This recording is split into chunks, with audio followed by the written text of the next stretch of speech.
Bismillahirrahmanirrahim. Alhamdulillahirabbil alamin. Kita lanjutkan di pertemuan yang ke-104 membaca kitab Ma'arijul Qabul Syekh Hafidz Al-Hakami Syafi'i rahimahullahu taala. Ya, di jilid 1 halaman 272 beliau mengatakan wasababu dhalalihim, dan faktor yang menyebabkan tersesatnya ahlul kalam, ahlul bid'ah dalam pembahasan sifat-sifat Allah, annahum taqaddamu baina yadayillahi wa rasulihi, mereka lancang melangkahi, mendahului ya Al-Quran dan hadis Nabi Sallallahu Alaihi Wasallam. Wattahamul wahyain fima nataqa bihi, mereka berani menuduh ya, berani meragukan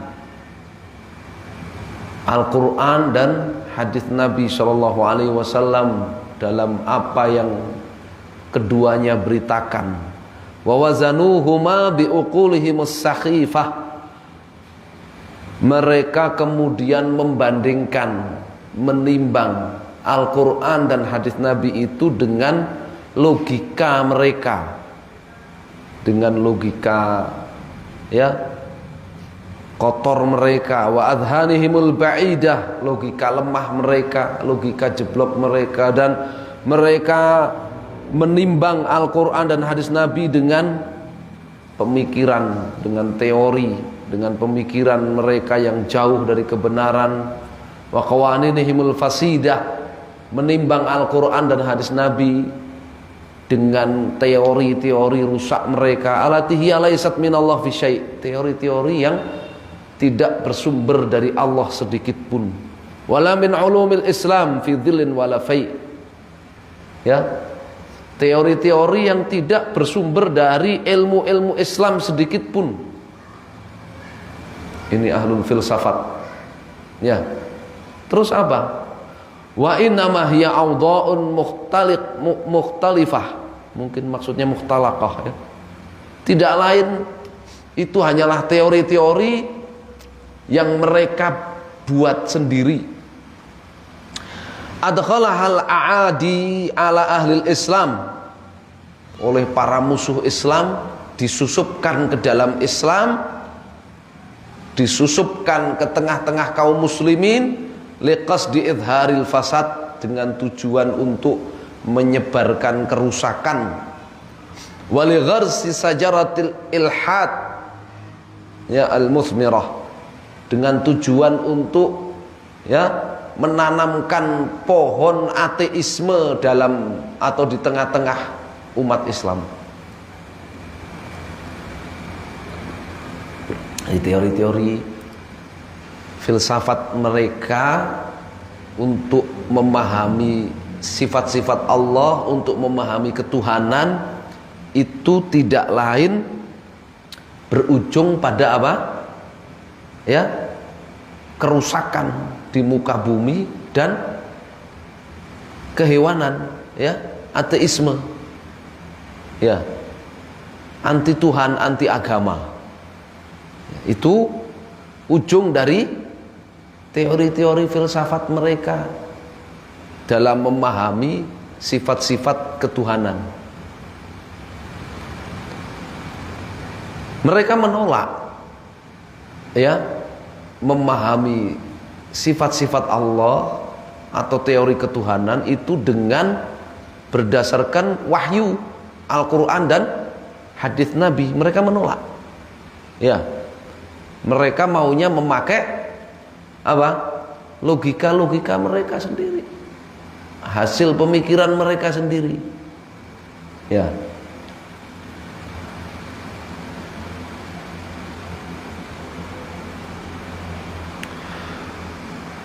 Al-muthmirata wa ta'til al-bari azza wa jalla an sifati kamalihi wa uluwihi wa i'tiqadil hululi wal ittihad.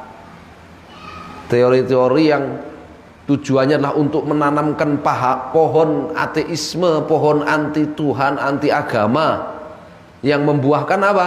Ta'tilal bari, mengingkari sifat-sifat Allah yang maha sempurna, mengingkari maha tinggi Allah subhanahu wa ta'ala di atas seluruh makhluk, dan menebarkan i'tiqad al-hulul wal ittihad, ya, menebarkan keyakinan, menumbuhkan atau membuahkan keyakinan wahdatul wujud, manunggaling kawula Gusti, menyatunya zat Allah dengan zat sebagian makhluk yang mencapai makom tertentu, atau bahkan menyatunya zat Allah dengan zat makhluk sehingga tidak ada pemisahan antara al-khaliq dengan makhluk. Ya. Nah, ini pelajaran penting sekarang orang-orang yang ingin takrib baina sunnah, ya, wal asy'ariyah wal maturidiyah wal jahmiyah, ya. Orang-orang yang ingin mengadakan persatuan, penyatuan antara ahlu sunnah dengan jahmiyah, asy'ariyah, mu'tazilah, ya, maturidiyah, ya, dengan dalih kita kesampingkan perbedaan ahlu sunnah dengan jahmiyah, ya. Ahlu sunnah menetapkan sifat-sifat Allah, jahmiyah dengan berbagai cabang-cabangnya mengingkari sifat-sifat Allah dengan berbagai metode model mereka. Kita kesampingkan dalam rangka untuk melawan apa? Melawan ateisme, melawan pluralisme, melawan, ya, sekulerisme.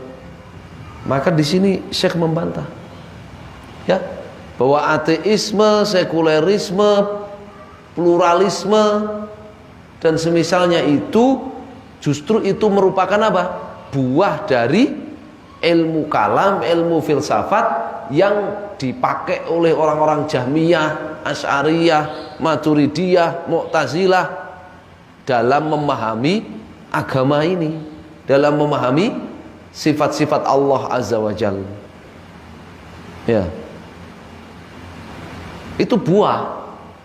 Ya. Jadi salah kalau kita ingin membasmi tanaman yang buahnya itu ateisme, ya, populisme, pluralisme, sekulerisme dalam beragama, tapi yang dibabat bukan akar-akarnya, bukan, ya, akar tanaman itu, bukan tanaman itu seakar-akarnya, tapi yang dibabat buahnya saja.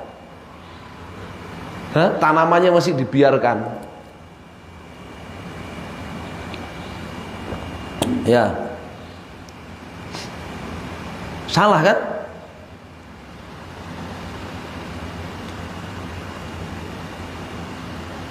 Kalau dalam pertanian tanam cabai, ya,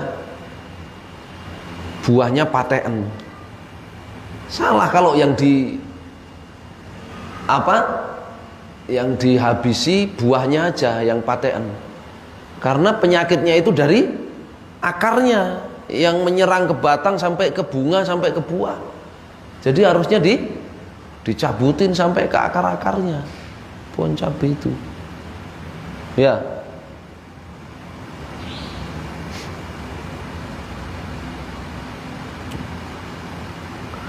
Di sini dibawakan beberapa bait syair.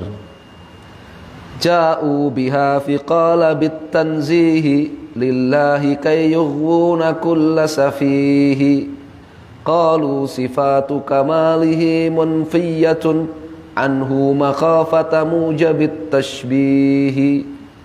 Ta'tiluhum sammauhu tanzihan lahu liyurawwiju fa'jab lidhat tamwihi. Wal wahyu qalu nassuhu la yujibul ilmal yaqina fa ayyu dinin fihi. Mad-dinu illa ma 'anil yunani qad ji'na bihi tuba liman yuhwihi. Nabadhu kitaballahi khalfa dhuhurihim wa baku hayara fi dhalalit tayhi. Masya Allah, bagus ini, ya.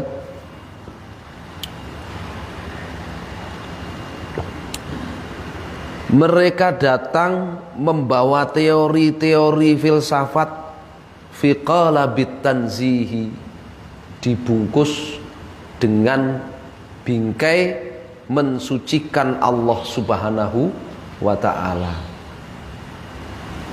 Bayangkan. Jadi mereka datang membawa teori-teori filsafat, ya, tapi dibungkus dengan bingkai apa? Mensucikan Allah Subhanahu wa ta'ala, menjaga kemahasucian Allah Subhanahu wa ta'ala. Tujuannya apa? Mereka bawa teori-teori filsafat itu dalam membahas ketuhanan. Kayyuhuna kullasafihi, tujuannya ingin menyesatkan orang-orang awam dari kaum muslimin. Dan ternyata yang jadi korban bukan hanya orang awam, ya, para cendekiawan, para terpelajar, para sastrawan, ya, para alim ulama, banyak yang kena. Qalu, mereka mengatakan sifatu kamalihi manfiyatun anhu, sifat-sifat Allah itu ternafikan dari Allah ini. Allah itu tidak memiliki sifat-sifat maha sempurna. Kenapa mereka mengatakan begitu? Alasannya apa? Makhafata mujabit tasbihi, ya, karena mereka khawatir kalau menetapkan sifat-sifat bagi Allah, maka mereka akan terjerumus pada menyerupakan Allah dengan makhluknya. Jadi mereka katakan Allah nggak memiliki sifat-sifat, karena kalau kita menetapkan sifat-sifat bagi Allah yang diberitakan dalam Al-Quran dan hadis Nabi itu, berarti kita menyerupakan Allah dengan makhluk. Ya. Ta'tiluhum samauhu tanzihan lahu. Perbuatan mereka mengingkari sifat-sifat Allah itu mereka sebut menjaga kemahasucian Allah Subhanahu wa ta'ala. Untuk apa tujuannya? Lirawiju fa'jab lidatamwihi, untuk mempromosikan teori-teori mereka. Fa'jab lidatamwihi, ya, maka takjublah, heranlah kalian, ya, dengan manipulasi dan penipuan ini. Itu kan manipulasi, menipu, ya, menetapkan sifat-sifat bagi Allah sesuai dengan Al-Quran dan hadis Nabi, mereka sebut menyerupakan Allah dengan makhluk. Mengingkari sifat-sifat Allah yang diberitakan dalam Al-Quran dan hadis Nabi, mereka sebut menjaga kemahasucian Allah Subhanahu wa ta'ala. Makanya mereka menuduh ahlu sunnah itu mujassimah, ya, mujassimah. Sedangkan diri mereka sebut sebagai ahlu tanzih, ya, golongan yang menjaga kemahasucian Allah Azza wa Jalla. Padahal itu apa? Kayyuhuna kullasafi liyurawwiju, ya, mereka tujuannya ingin menyesatkan orang-orang awam. Tujuannya mereka mempromosikan teori-teori filsafat. Lalu Al-Quran menurut mereka apa? Wal wahyu qalu nassuhu la yujibul ilmal yakina fa'ayyudinin fihi. Wahyu Al-Quran dan hadis Nabi, mereka katakan, ya, teks-teks Al-Quran dan hadis Nabi itu tidak membuahkan ilmul yakin, tidak membuahkan apa? Pengetahuan yang kuat dalam hati, yang tidak goyah oleh godaan dan goncangan apapun. Mereka katakan begitu, ya, artinya teks ayat Quran dan hadis Nabi SAW itu, ya, hanya menumbuhkan kebodohan saja, tidak membuahkan ilmu, hanya membuahkan apa? Kebodohan saja.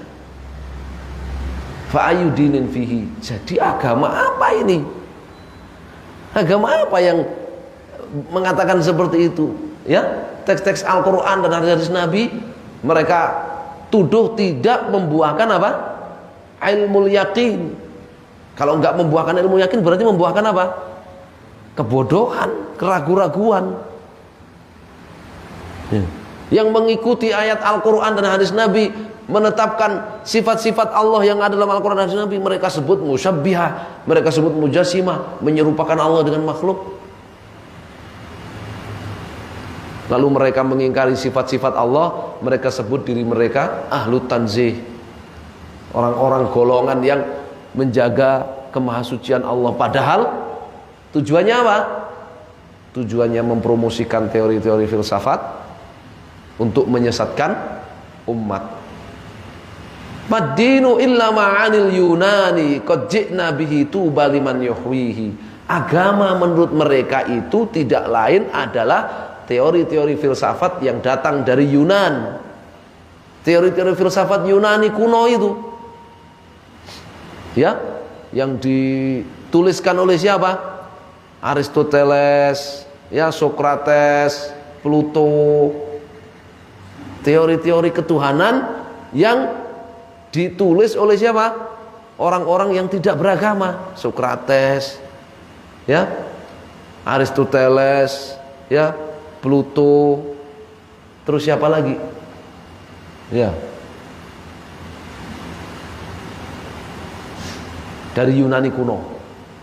Ya, qad ji'na bihi tuba liman yuhwihi. Mereka katakan, kami datang kepada kalian wahai orang-orang Islam membawa teori-teori mereka para ahli filsafat Yunani kuno itu, tuba liman yuhwihi, keberuntungan bagi siapa yang menguasai teori-teori mereka itu. Ya,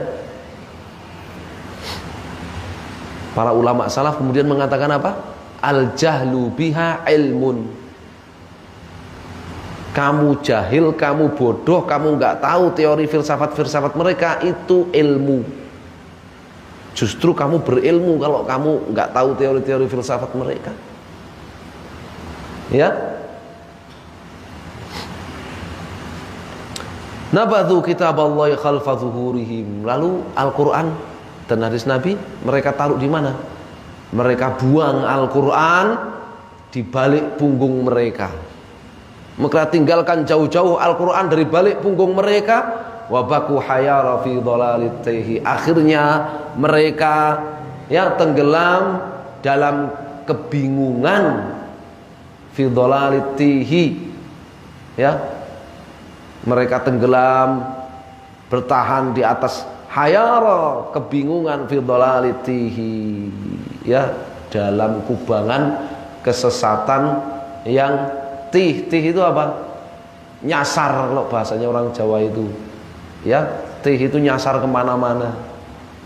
Iya. Kenapa? Lah, logika orang kan beda-beda kan. Sekarang kita di sini ada berapa orang itu, ya ada situ logikanya beda-beda.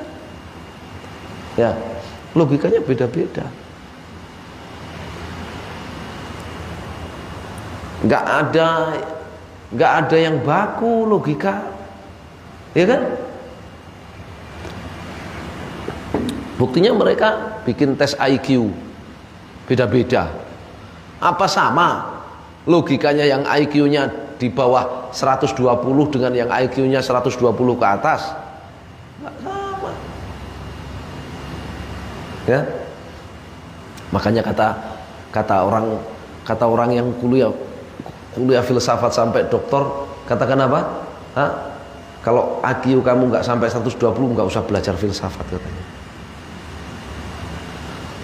Kalau IQ kamu nggak sampai 120 nggak usah belajar filsafat, katanya. Lu nggak buat apa belajar filsafat untuk memahami ketuhanan? Nggak ada manfaatnya belajar filsafat untuk memahami ketuhanan. Cukup ada Al-Quran dan Sunnah Nabi SAW, ya, sudah membuahkan hasil, masya Allah. Orang-orang yang tadinya jahiliyah menjadi para sahabat yang mulia.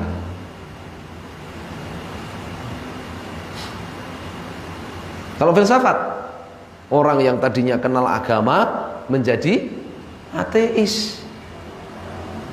Menjadi apa? Ateis. Ateis itu bukan hanya anti Tuhan, anti agama. Itu juga ateis, namanya ilhad.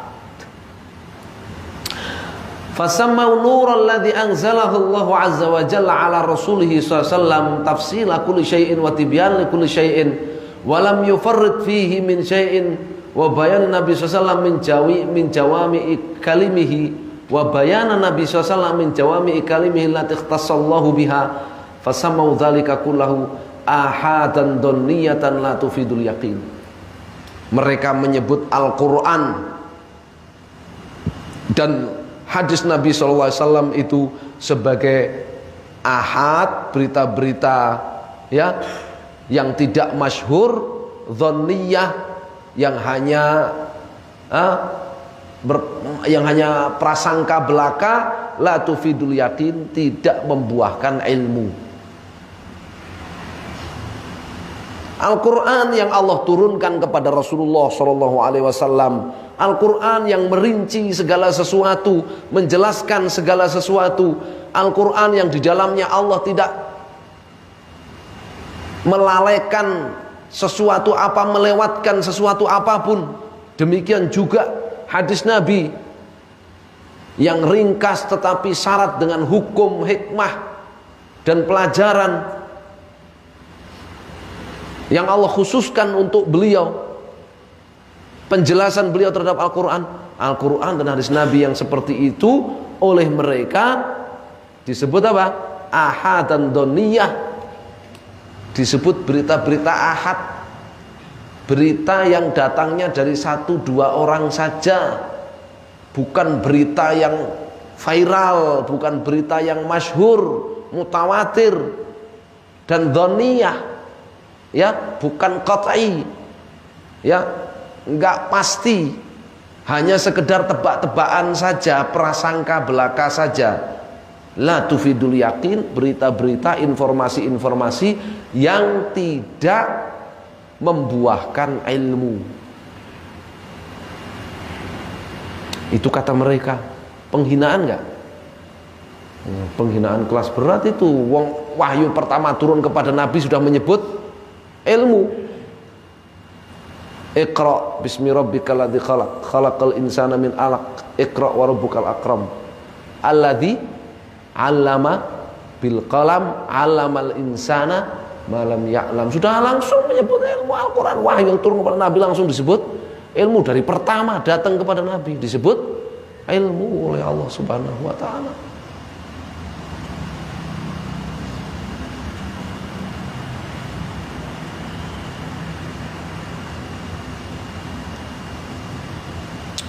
Wasammau zakharifa adhanihim wa wasawisa syaitanihim qawati'a aqliyah. Lalu mereka melabeli ya logika-logika mereka, ya bisikan-bisikan setan kepada pikiran-pikiran dan hati mereka. Mereka tuangkan dalam buku teori-teori untuk membahas ketuhanan. Mereka sebut qawati' aqliyah, logika-logika yang pasti, yang statis, yang permanen, yang baku, ya, argumen-argumen yang kuat, kata mereka. Padahal ditanya simpel itu sudah bingung sendiri mereka. Logika siapa yang menjadi timbangan? Semua logika. Sudah bingung mereka jawab. Ya, masing-masing punya jawaban sendiri. Yang ini bilang logikanya Aristoteles, yang pengikutnya Sokrates bilang enggak, logikanya Sokrates. Yang pengikutnya Galileo bilang enggak, logikanya Galileo. Yang pengikutnya Pluto bilang enggak, logikanya Pluto. Ya, stres dewe ya kan. La wallahi, kata Syekh, sekali-kali tidak, demi Allah. Ma hiya illa khayalatun wahmiyah wa wasawisu syaitaniyah. Tidak lain teori-teori mereka itu hanyalah khayalan dan tebak-tebakan belaka, logika jeblok serta bisikan-bisikan setan kepada hati dan pikiran mereka. Hiya minad dini bari'ah wa anil haqqi ajnabiyah. Ya, tidak ada sangkut pautnya dengan Islam, ya, dan jauh dari yang namanya kebenaran. Tujibul hayrata wa tuqibul hasarata. Ya, hanya mendatangkan kebingungan Ya, dan itu pasti dipastikan hanya mendatangkan kebingungan dan membuahkan penyesalan. Ya, katsiratul mabani qalilatul ma'ani. Ya, teks-teksnya banyak, teori-teorinya banyak, tapi hikmah, makna yang terkandung di dalamnya kurus, kering, sedikit. Ya, oleh karenanya setiap ada kejadian mereka bikin pasal, bikin ayat, bikin bab. Setiap ada kejadian bikin bab, bikin pasal, bikin ayat. Ya, yang kemarin dinyatakan sebagai bab, pasal, ayat jadi pakai, sekarang diingkari, dihapus, diganti. Itulah. Ya, nasallallahu alaihi wasallam. Kenapa? Tadi katsiratul mabani, ya, lafadznya banyak, qalilatul ma'ani, tapi miskin hukum, miskin makna. Kenapa? Karena yang membuat punya hawa nafsu dan terbatas. Ya, nafsunya orang usia 40 beda dengan nafsunya orang usia 50. Nafsunya orang usia 30 beda dengan nafsunya orang yang usia 60. Tentu saja ketika bikin teori ya beda. Ya, tentu saja beda teorinya. Kasarabim biqi'a, seperti fata morgana di tengah padang pasir yang kelihatan seperti air tapi ternyata kering kerontang. Yahsibuhu dham'an ma'an, orang yang sedang kehausan di tengah padang pasir dikiranya itu air. Wa ya laitahu idza ja'ahu lam yajidhu syai'an. Ya, duhai celakanya tak kala orang yang sedang kehausan itu di tengah padang pasir datang ke fata morgana yang kelihatannya seperti kolam air itu, nggak ada apa-apanya. Pernah lihat siang-siang antum keluar ke jalan raya aspalan yang luas, tapi yang luas dan lurus jauh mata memandang. Ketika panas terik matahari itu, untuk jauh sana kan kelihatan seperti apa? Seperti air, ya kan? Sana hujan, kelihatan seperti turun hujan itu, ya kan? Nah itu fata morgana itu, ya, yang disebut dengan apa? Sarabim biqi'ah. Ya, dikira oleh orang yang sedang kehausan di tengah padang pasir itu air, kumpulan air. Ketika datangi lam yajidhu syai'a, enggak ada apa-apa di sana. Lakin wajadahu sum. Nah, kalau sekedar fata morgana masih selamat. Kalau teori-teori filsafat ketuhanan, ketika didatangi enggak ada ilmunya, enggak ada benernya. Bal lakin wajadahu summan naqi'a wada'al udol, justru itu adalah racun mematikan, ya, penyakit akut yang sangat membahayakan. Fi halakatin nasabahal a'da, fi halakah, ya, fi halakah, ya, benih-benih apa? Benih-benih kebinasaan yang dibuat oleh al-a'da, oleh para musuh Islam, listiyadil aghbiya, untuk menjaring, menjebak al-aghbiya, jamak ghabi, orang-orang yang bodoh tapi kementus keminter, ya. Wa khud'ata makirin fi surati nasihin, ya, tidak lain itu hanyalah tipuan tukang makar, ya, yang dibungkus dengan bingkai nasihat.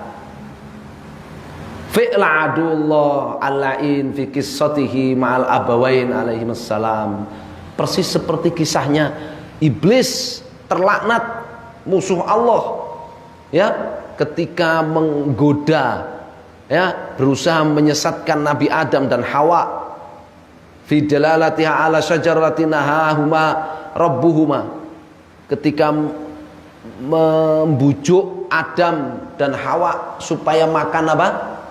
buah dari pohon yang dilarang oleh Allah Subhanahu wa taala. Apa kata iblis? Ya, wa qasamahuma inni lakuma laminan nasihin. Ya, fadallahuma bighurur ila akhir ayat. Iblis bersumpah kepada Adam dan Hawa, inni lakuma laminan nasihin, sungguh aku ini pemberi nasihat buat kalian berdua. Coba menyesatkan tapi dikasih cover apa? Ngasih nasihat. Ya, fadallahuma bighurur. Ya.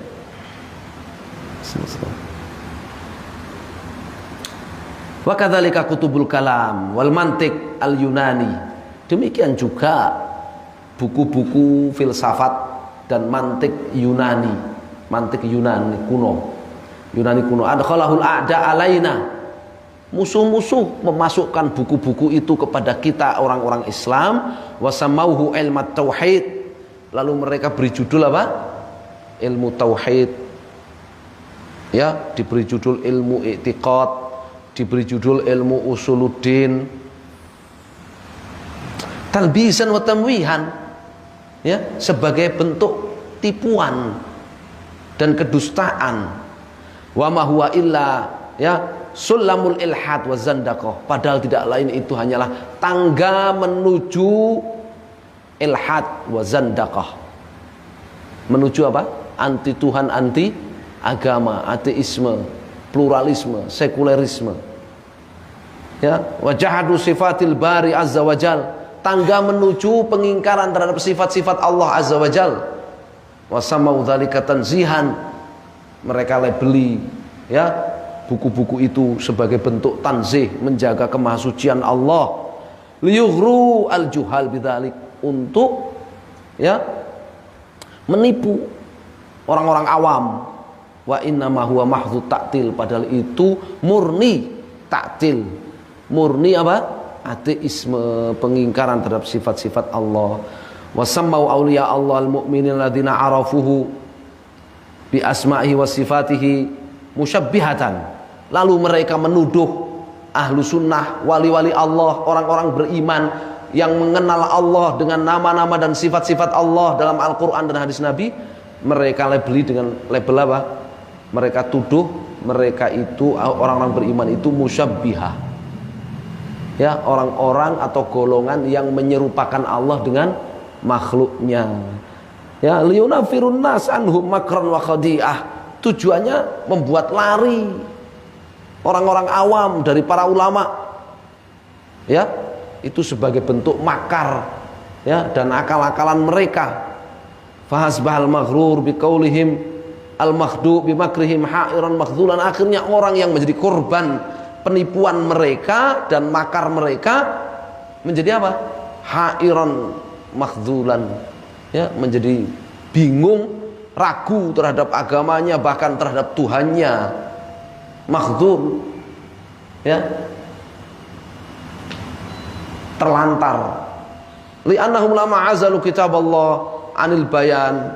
Karena ketika mereka itu meninggalkan Al-Quran, wa hakamu uqulahum as-sakhifah, lalu menjadikan logika mereka sebagai hakim, logika yang lemah mereka sebagai hakim, fi nususi sifatid dayyan, untuk menghakimi sifat-sifat Allah, lam yafhamu minha illa ma yaqumu bil makhluk. Mereka hanya akan memahami sifat-sifat Allah itu sebagai sifat-sifat makhluk, minal jawarih wal adawat alati manahullahu iyyaha wa matasya'a salabahu. Ya. Mereka tuduh sifat-sifat Allah itu sebagai apa? Adawat wal jawarih, anggota badan, anggota jasmani. Ya. Nasallahu alaihi wasallam. Walam yang duru al-muttasif biha man huwa. Mereka tidak pernah berpikir sedikit pun siapa yang menyandang sifat-sifat itu. Allah Subhanahu wa ta'ala al-khaliq, bukan makhluk. Tapi akal mereka, logika mereka hanya sampai kepada makhluk. Falidzalika nafauha 'anillahi jalla wa ala li'ala yalzam min itsbatit tashbih. Oleh karenanya mereka mengingkari sifat-sifat Allah dengan dalih kalau kami menetapkan sifat-sifat Allah yang ada dalam Al-Qur'an dan hadis, maka kami menyerupakan Allah dengan makhluk. Akhirnya apa? Artinya apa? Artinya wasyabbahu awalan. Artinya proses pertama mereka itu menyerupakan Allah dengan makhluk. Wa attalu tsaniyan, kemudian berujung yang kedua apa prosesnya? Mengingkari sifat-sifat Allah Subhanahu wa taala. Falamma nafau 'anillahi sifati kamalihi lazimahum itsbatu dhiddiha wa huwa naqais. Ketika mereka tidak lagi menetapkan sifat-sifat Allah yang maha sempurna, maka konsekuensinya mereka menetapkan kebalikannya, yaitu sifat-sifat yang tidak maha sempurna. Faman nafa'anillah kaunuhu sami'an basiran faqad syabbahu bima la yasma' wa la yubsir wa la yughni syai'an. Kadzalika sifat. Contohnya, kalau ada orang mengingkari ya sifat Allah maha mendengar, maha melihat, berarti otomatis dia telah menyerupakan Allah dengan sesuatu yang tidak mendengar, tidak melihat, tidak memberikan manfaat apapun, dan begitu seterusnya semua sifat. Ya kan? Iya. Kalau mereka mengingkari Allah nggak punya ya sifat maha mendengar, maha melihat, kita katakan kamu menyamakan Allah dengan batu, kamu menyamakan Allah dengan dinding. Dinding itu kan nggak melihat, nggak mendengar. Jadi kamu menyamakan Allah dengan makhluk, dinding, batu. Ya. Mada alaihim law athbatu lillahi azza wa jalla ma athbatahu li nafsi wa athbatahu lahu Rasulullah sallallahu kama syaa Allah taala wa ala al-wajhi alladhi arad. Memangnya masalahnya apa? Seandainya mereka itu mau menetapkan sifat-sifat bagi Allah sesuai yang Allah tetapkan dalam Al-Qur'an dan Rasulullah SAW tetapkan dalam hadis-hadis Nabi SAW, alal wajhi alladhi arad, dalam makna yang dikehendaki oleh Allah dan Rasulnya. Fajami'u sifati sifatu kamal wa jalal taliq bi'azamati dzatihi. Ya, semua sifat-sifat Allah yang ada dalam Al-Qur'an dan hadis Nabi SAW itu adalah sifat maha sempurna, maha mulia, maha luhur, yang tentu saja sesuai ya dengan keagungannya, dengan keagungan zat Allah. Wa nafyu haditu dzalik. Kalau dinafikan, diingkari, maka menjadi sebaliknya. Ya. Baik. Insyaallah kita cukupkan sampai di sini ya. Kita lanjutkan tentang membantah syubhat mereka. Loh, kan namanya sama. Ya, Allah Maha mendengar, ya, sami, manusia juga sami mendengar. Kok sama? Berarti kita menyamakan Allah dengan manusia. Nah, itu akan dibantah di paragraf-paragraf berikutnya. Intinya sebab tersesatnya mereka itu adalah apa? Mereka meninggalkan Al-Quran dan hadis Nabi SAW, beralih kepada teori-teori filsafat Yunani kuno dalam memahami sifat-sifat ketuhanan, sifat-sifat Allah Subhanahu wa ta'ala. Wallahul musta'an. Naktafi bihadzal qadr. Sallallahu alaihi wa sallam. Alhamdulillahirabbil alamin.